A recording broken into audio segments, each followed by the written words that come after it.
Bem-vindo! Seja bem-vindo para mais um dia de leitura e aprendizado aqui comigo, nesse canal que foi aberto especificamente para falar para você sobre como ter uma caminhada mais próxima, independente da religião que você frequenta. Eu me chamo Anny Mota, para mim é um prazer estar aqui com você. Primeiramente, nós falamos sobre a leitura desse devocional. Eu recomendo que você tenha um devocional para chamar de seu, onde você possa ler histórias que te tragam aprendizado, que te tragam insights, que sejam coisas simples do dia a dia de outras pessoas.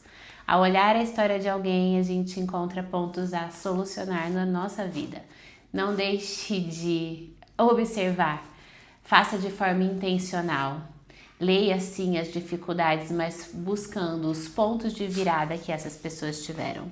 Na história de hoje, fala sobre a história do cego Bartimeu. E então, em Marcos 10:49, Jesus parou e disse: chamem o cego. A história de hoje foi bem marcante para mim, mas eu vou aqui direto ao ponto. O que fez o meu coração bater mais forte. É o último parágrafo. Quando Bartimeu diz claramente para Jesus qual é a sua necessidade, Jesus sabia, mas ele quis que o cego dissesse qual era a necessidade. Jesus proclama que a fé dele o curou. Ele sabia a necessidade e ao mesmo tempo ele disse: eu quero. Em quantas vezes a gente pode viver situações que a gente sabe o que a gente quer, o que a gente precisa, mas não sai da nossa boca? Se não sai da nossa boca, é como se a gente não acreditasse o suficiente. Para e pensa um pouquinho. Qual hoje, se você tivesse em ordem de importância, colocar aqui na sua mão aquilo que se torna ou tem se tornado na sua vida a sua maior necessidade? Você tem tido coragem de colocar para fora, de dizer verdadeiramente: essa é a minha necessidade, está aqui algo que eu gostaria, está aqui algo pelo que eu tenho dedicado tempo de esforço, de aprendizado, tempo de joelhinho no chão. Você tem feito isso? Ou os seus maiores desejos você tem guardado no seu bolso com falta de coragem, às vezes, de declarar que aquilo vai se concretizar na sua história? Pensa nisso no dia de hoje. Lembre-se da história do cego Bartimeu. Jesus sabia a necessidade, mas ele esperou que ele dissesse. E quando ele disse, Jesus completou: a tua fé te salvou. Continuando a nossa história da mulher inspiradora que nós estamos trilhando juntas. Eu peguei esse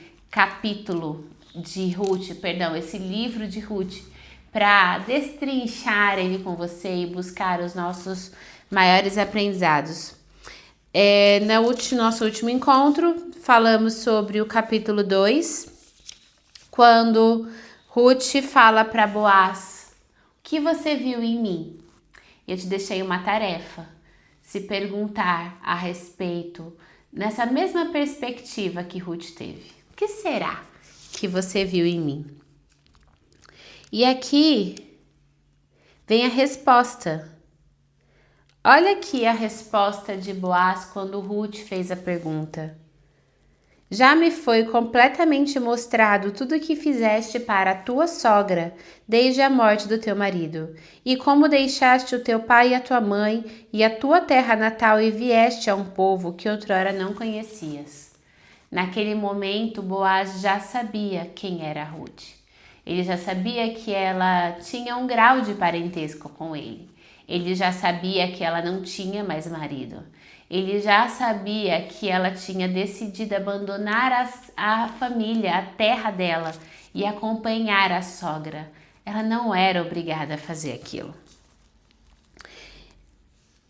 E o Senhor recompense o teu trabalho e um galardão pleno te seja dado da parte do Senhor, Deus de Israel, debaixo de cuja asas tu vieste confiar.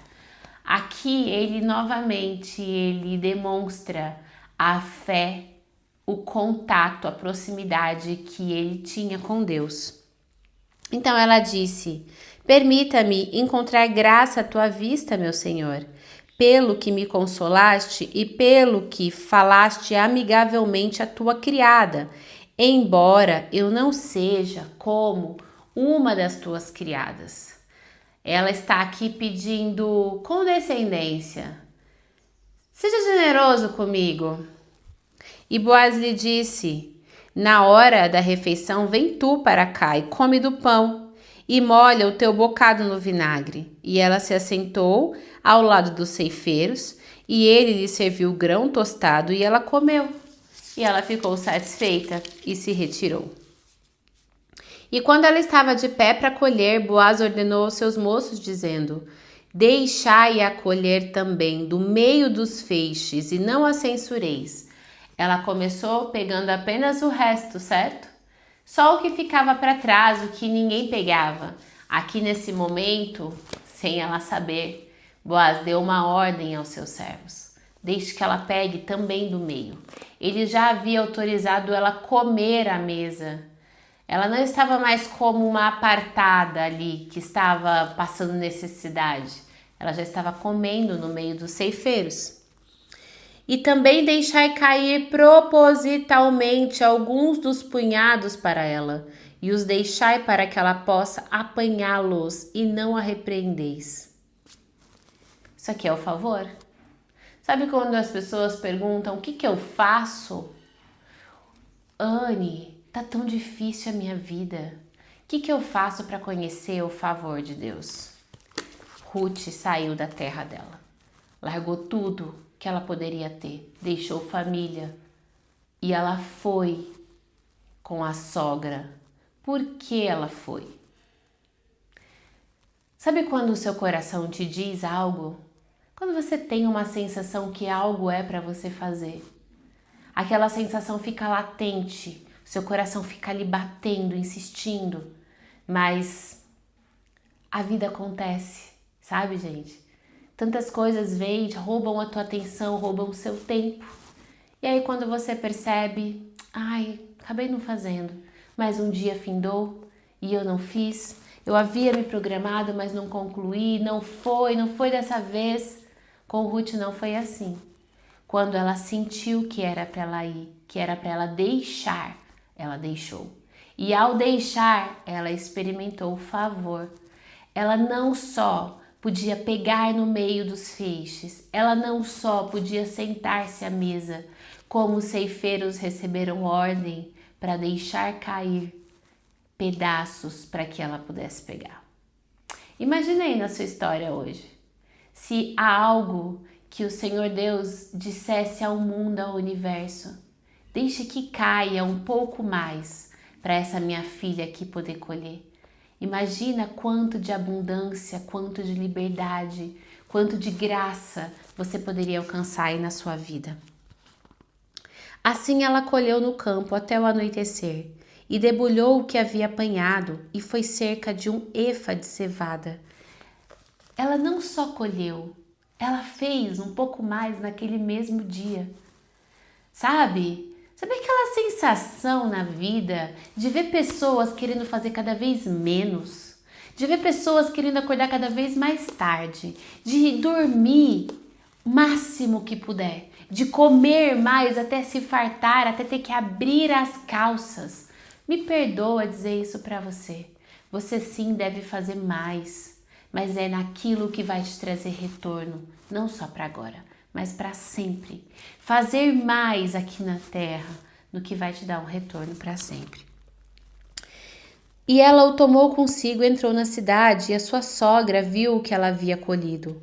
E ela o trouxe e lhe deu o que havia reservado, depois de estar satisfeita. E a sogra disse: minha filha, de onde veio isso?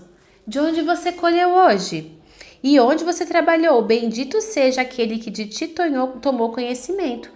E ela mostrou à sua sogra aquele com quem tinha trabalhado e disse: o nome do homem com quem trabalhei hoje é Boaz. Então Noemi pensou, caiu a ficha. Quer fazer o trabalho dele, quer produzir. E então... Perdão, gente. Então Noemi pensou, caiu a ficha. Ela foi atendida, ela conheceu Boaz. E olha aqui que ela disse: bendito seja ele do Senhor, que não retirou a sua benevolência nem dos vivos nem dos mortos. Então Noemi disse: o homem é nosso parente chegado. Ele é um dos nossos parentes mais próximos. Toda aquela benevolência, toda aquela ajuda que Boaz havia fornecido para Ruth, e agora cai a ficha. Ele é um dos nossos parentes. Sabe aquela sensação assim de eu sabia que tinha alguma coisa aqui? Eu declaro que na sua vida hoje você vai viver essa experiência. Hoje você vai ter essa experiência de alguma coisa muito inusitada acontecer e depois você olhar e descobrir: aqui estava a mão do Senhor. Aqui foi Ele mexendo os pauzinhos para as coisas acontecerem. Eu agradeço e eu louvo pela vida, eu agradeço pela experiência, eu agradeço pela oportunidade. Vamos orar? Pai, obrigada por colocar um novo sorriso nos nossos lábios, por encher o nosso coração de vida, vida em abundância. Que cada pessoa que escute hoje esse devocional se sinta renovado por completo e tenha a oportunidade de viver uma nova experiência de vida. Obrigada, Pai, nós te agradecemos. Em nome de Jesus, amém. Um ótimo dia para você. Nos encontramos amanhã. Finalizamos hoje o capítulo 2 de Ruth. Amanhã entraremos no capítulo 3. Até amanhã. Tchau!